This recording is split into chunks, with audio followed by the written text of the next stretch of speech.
इसी सदन में पंडित नेहरू का at the stroke of midnight की गूंज हम सबको प्रेरित करती रहेगी। बांग्लादेश की मुक्ति का आंदोलन और उसका समर्थन भी इसी सदन ने इंदिरा गांधी के नेतृत्व में किया था। इसी सदन ने इमरजेंसी में लोकतंत्र पर होता हुआ हमला भी देखा था और इसी सदन ने भारत के लोगों की ताकत को एहसास कराते हुए मजबूत लोकतंत्र की वापसी भी इसी सदन ने देखी थी।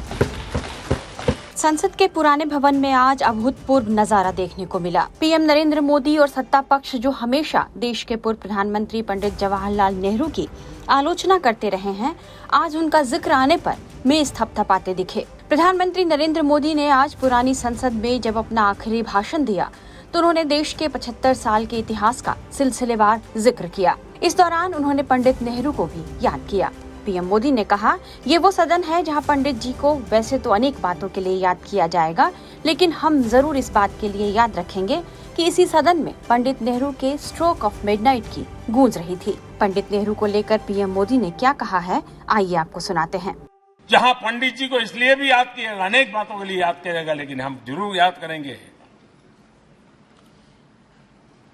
इसी सदन में पंडित नेहरू का at the stroke of midnight की गूंज हम सबको प्रेरित करती रहेगी।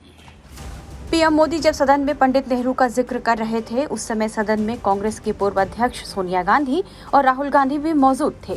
बीजेपी एनडीए के लोकसभा सांसद ने पीएम मोदी की इस बात पर जमकर मेजें थपथपाई। पीएम मोदी ने देश को आगे बढ़ाने में पंडित नेहरू के योगदान का जिक्र किया। पंडित नेहरू के कार्यकाल के संदर्भ में बाबा साहेब अम्बेडकर को याद करते हुए पीएम ने कहा कि पंडित नेहरू की जो प्रारंभिक मंत्रिपरिषद थी, उसमें बाबा अम्बेडकर जी एक ऐसे मंत्री के रूप में थे जो दुनिया की बेस्ट प्रैक्टिसेस भारत में लाने पर जोर दिया करते थे। आदरणीय अध्यक्ष जी, पंडित नेहरू की जो प्रारंभिक मंत्रिपरिषद थी, बाबा साहब अम्बेडकर जी एक मंत्री के रूप में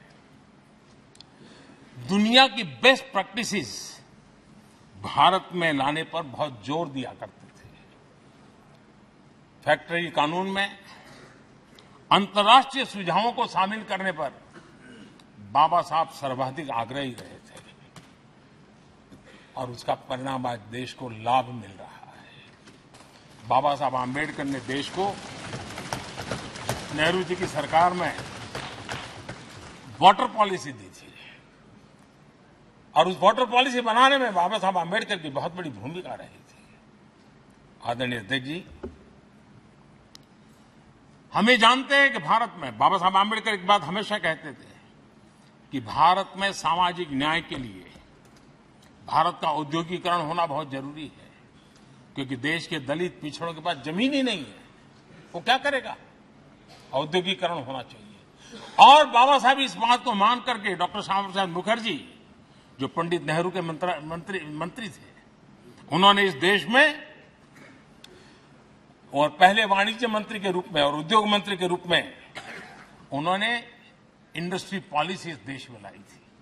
आज भी कितनी ही इंडस्ट्री पॉलिसी बने, लेकिन उसकी आत्मा वही होती है जो पहली सरकार के थी। पीएम मोदी ने बांग्लादेश मुक्ति का जिक्र करते हुए पूर्व प्रधानमंत्री इंदिरा गांधी को भी याद किया। हालांकि वे इमरजेंसी का भी जिक्र करना नहीं भूले। बांग्लादेश की मुक्ति का आंदोलन और उसका समर्थन भी इसी सदन ने इंदिरा गांधी के नेतृत्व में किया था।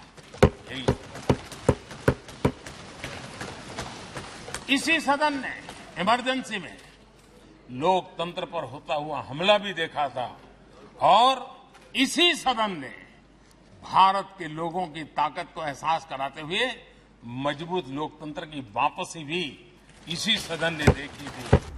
पीएम मोदी ने पंडित नेहरू, लाल बहादुर शास्त्री और इंदिरा गांधी के निधन को भी याद करते हुए कहा कि उनके निधन पर सदन के आंख से आंसू भी बहे थे। कभी सदन की आंख से आंसू भी बहे। ये सदन दर्द से भर गया जब देश को 3 अपने प्रधानमंत्री उनको अपने कार्यकाल में ही खोने की नौबत आई। नेहरू जी, शास्त्री जी और इंदिरा जी, तब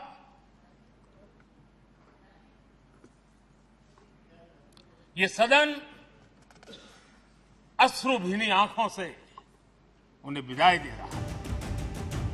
अपने भाषण में पीएम मोदी पूर्व प्रधानमंत्री अटल बिहारी वाजपेयी का भी जिक्र करना नहीं भूले। उन्होंने कहा कि इसी सदन में अटल जी ने जो कहा था वो शब्द आज भी गूंज रहे हैं। सरकारें आएंगी, जाएंगी, पार्टियां बनेंगी, बिगड़ेंगी, लेकिन ये देश रहना चाहिए। पीएम मोदी का यह भाषण सुनकर लोकसभा सदस्यों ने जमकर मेजें थपथपाई। इसी सदन में अटल जी ने कहा था, वो शब्द आज भी गूंज रहे हैं इस सदन में।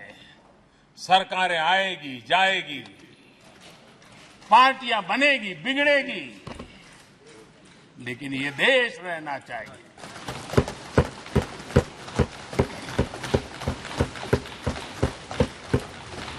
पीएम मोदी ने कहा कि पंडित नेहरू, शास्त्री से लेकर अटल बिहारी वाजपेयी और मनमोहन सिंह तक एक बहुत बड़ी श्रृंखला है जिसने इस सदन का नेतृत्व किया और सदन के माध्यम से देश को दिशा दी है। प्रधानमंत्री नरेंद्र मोदी ने कहा कि सदन से विदाई लेना यह एक बहुत ही भावुक पल है।